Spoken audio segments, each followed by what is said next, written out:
जय शिवराय अध्यक्ष महोदय, सबसे पहले मैं महात्मा ज्योतिराव फुले को अभिवादन करना चाहूंगा, कारण महात्मा फुल्यांनी लिहिलेला शेतकऱ्याचा असूड हा सरकारच्या अनेक धोरणांवर ओढण्याची आता वेळ आलेली।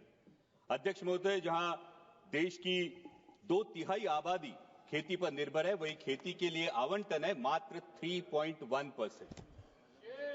मार्केट इंटरवेंशन स्कीम हो या फिर प्राइस सपोर्ट स्कीम हो, उसके लिए आवंटन है 0। प्रधानमंत्री फसल बीमा योजना में कटौती है 23%।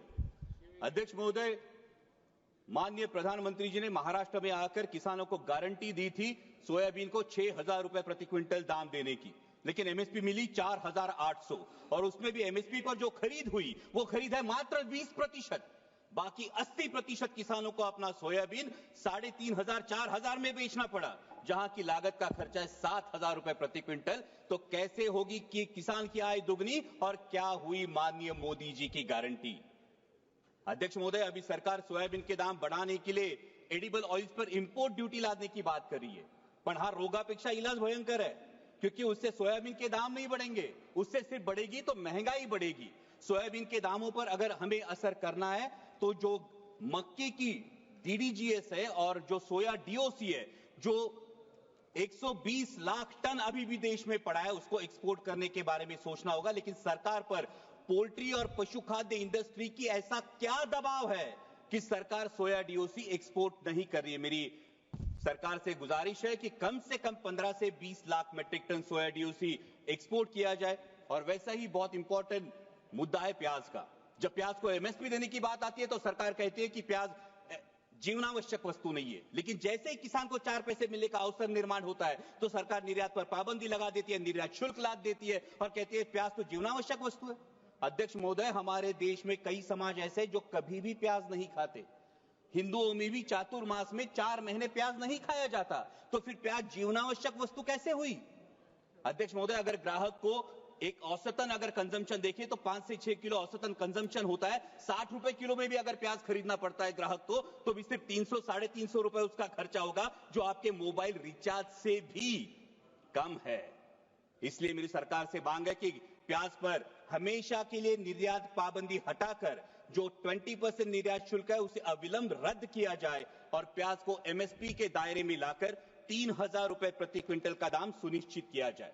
वैसे इस बजट में बहुत सारे मिशन का अनाउंसमेंट हुआ, लेकिन बहुत सारे मिशन के बारे में नाव सोनू भाई ने हाथी कथला सवाड़ा है, क्योंकि कथनी और करनी में बहुत अंतर दिखाई देता है। जहां पल्सेस में देश को आत्मनिर्भर होने की बात की जाती है, वही अभी किसान मार्च अप्रैल मई में चना बेचने के लिए मार्केट में आएगा, लेकिन सरकार ने पीले मटर का 31 लाख मीट्रिक टन आयात की है। ये पीला मटर खाने के लिए नहीं, बेसन में चने की जगह अडल्ट्रेशन के लिए यूज होता है और चने के दाम गिरा देता है। अभी भी 31 मई तक आपने पीला मटर का जो इंपोर्ट है, ये खुली आयात को परमिशन दे दी है। और अभी जब एक बार हम कह रहे हैं कि पल्सेस में आत्मनिर्भर करना है, वही 67 लाख मीट्रिक टन पल्सेस हम आयात कर चुके हैं। तो हम आयात आत्मनिर्भर किसे करना चाहते हैं, हमारे देश के किसानों को या ऑस्ट्रेलिया, रूस, टर्की, म्यांमार के किसानों को हम आत्मनिर्भर करना चाहते हैं। वैसा ही अहम मुद्दा है mission on vegetables and pulses. बहुत अच्छी बात है, लेकिन इसके लॉजिस्टिक, कोल्ड चेन और स्टोरेज के लिए क्या प्रावधान किए जा चुके हैं। आज मेरे नारायण गांव में टमाटर किसान को बेचना पड़ता है सर 4 से 5 रुपए किलो में, और शहरों में ग्राहक खरीदता है 20 से 25 रुपए किलो में। इस मुनाफे पे क्यों कोई भी नियंत्रण नहीं है, और इसका कारण है ये बिचौलियों की श्रृंखला। इसके बारे में सरकार को विचार करना चाहिए। वैसा ही अहम मुद्दा है प्रधानमंत्री फसल बीमा योजना, जो योजना बार बार किसानों के लिए कम और बीमा कंपनियों के लिए ज्यादा फायदेमंद साबित हो रही है। इस साल का प्रीमियम है सर 10,000 करोड़।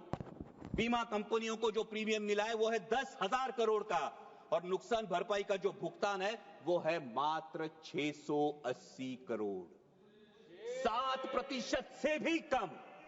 और सभी नियम सिर्फ किसानों के लिए। बीमा कंपनियां तो कोई नियम फॉलो ही नहीं करती। इसका मतलब योजना किसानों के लिए, पैसा सरकार का यानी टैक्स पेयर का, और भला हो रहा है बीमा कंपनियों का। इसे मराठी में कहते हैं आंधळ दळते आणि कुत्र पीठ खाते। और एक बहुत अहम मुद्दा है, महाराष्ट्र की महायुति सरकार में सत्ता में आने से पहले किसानों से वादा किया था ऋण माफी का। सरकार के इस आश्वासन की वजह से किसान अब ऋण माफी की तरफ आस लगाए बैठे हैं, और मार्च एंड होने की वजह से बैंक किसानों के पीछे रट लगाई है। आज महाराष्ट्र में हर दिन 7 किसान आत्महत्या कर रहे हैं। क्या कृषि प्रधान देश के लिए ये सम्मानजनक बात है? और अंत में 2 ही मुद्दे सर।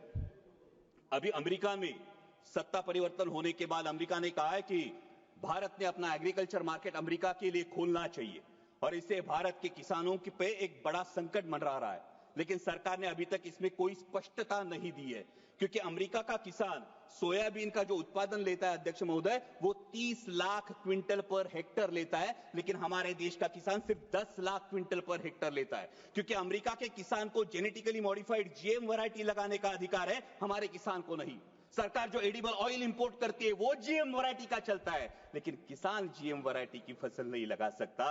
तो कैसे होगा? जहां अमेरिका अपने किसान को सक्षम कर रही है, वही हमारे विश्व गुरु देश का किसान अभी भी एमएसपी के लिए जूझ रहा है। सर, प्रधानमंत्री जी ने एक बहुत प्यारी बात कही महाकुंभ के बारे में वक्तव्य देते वक्त। उन्होंने कहा कि नदी उत्सव मनाना चाहिए, लेकिन ये नदी उत्सव नदियों का खोलीकरण, रुंदीकरण और पुनरुज्जीवन होगा, तभी असली नदी उत्सव होगा। सर, महाराष्ट्र में कैलाश नागरे जैसा एक युवा प्रगतिशील किसान अगर खेतों को पानी नहीं इसलिए खुदकुशी करता है, तो क्या ये हमारे पॉलिसी पे तमाचा नहीं है? सर, आज हर कोई बहुत सारी चीजें खोदने की बात हो रही है, लेकिन डैमों में जो मिट्टी जमा हुई है सर, 30 से 40% कैपेसिटी हर किसी डैम की कम हुई है। शायद उत्तर भारत में इसका प्रमाण और ज्यादा होगा, लेकिन इसकी मिट्टी खोदने का कोई प्रावधान अब तक किया नहीं। अंत में इतना ही कहूंगा सर, मैं सरकार से गुजारिश करता हूं कि हमारे देश को, किसान को पर्याप्त पानी, अच्छी क्वालिटी का बीज, उत्पाद को सही दाम और इंटरनेशनल मार्केट में कंपीट करने के लिए फ्री हैंड दीजिए। वो सरकार के कथित 17 रुपए दिन के सम्मान का मोहताज नहीं। और जाते जाते इतना ही कहूंगा, मस्जिद के नीचे तुम मंदिर क्यों ढूंढते हो? मस्जिद के नीचे तुम मंदिर क्यों ढूंढते हो? भविष्य की ओर देखो, तुम इतिहास पर क्यों लड़ते हो? ठीक है, धन्यवाद। वो लड़ाएंगे भड़काएंगे, वो लड़ाएंगे भड़काएंगे, लेकिन राष्ट्रहित का रुख तू कर, किसानों के हित में हमेशा इंसानियत की बात तू कर, इंसानियत बात तू कर। जय शिवराय, धन्यवाद।